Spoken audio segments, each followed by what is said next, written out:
د اسلامي امارت له لوري د نوي 40 کسیزې د پولیسو قطعې د جوړېدو او پخواني پوځ سرتیرو د بیا ځلې غوښتلو او جلب جذب خبر ورکول سوی.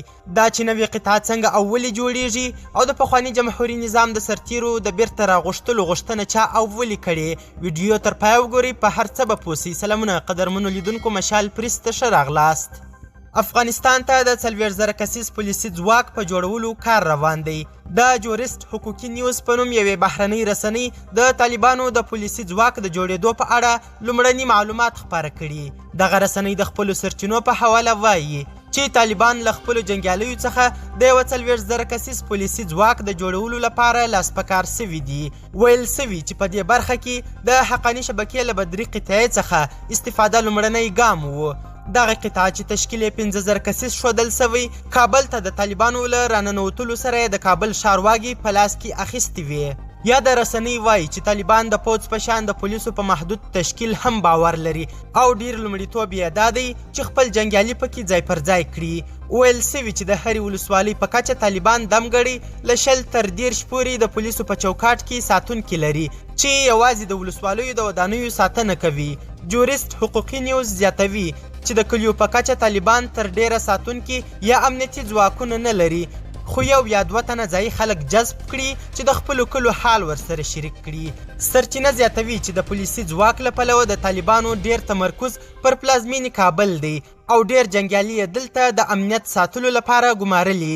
د دوی مهمه دنده دا ده چې د داعش ډلې فعالیتونه او ګواښونه کشف او مهار کړي.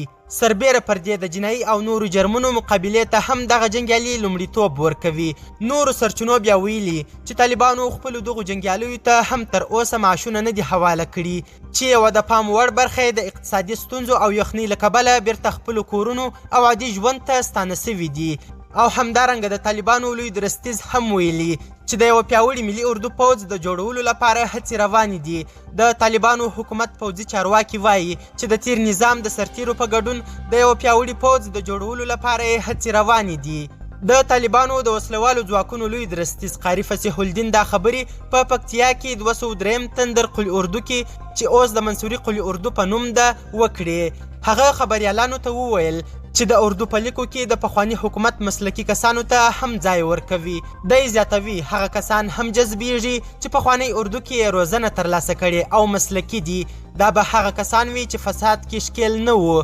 تر دې وړاندې د طالبانو د بهرنیو چارو سرپرست وزیر امیر خان متقي هم ویلي و چې د دوی په پوځ کې به د پخواني حکومت ټیټپوړه سرتیرو ته ځای نه وي. د محمد اشرف غني په مشرۍ د افغانستان پخواني حکومت شاوخوا 3.5 لکه پوځیان، پولیس او د ملي اردو سرتیري درلودل، خو د طالبانو د بهرنیو چارو وزیر پاکستان ته د خپل وروستي سفر پر مهال وویل په هغه کمیت کې اردو ته اړتیا نه لري. قدرمنو لیدونکو، زیاته مننه چې ویډیو مو تر پایه وکتل. تر بیا او بلې ویډیو د الله په امان.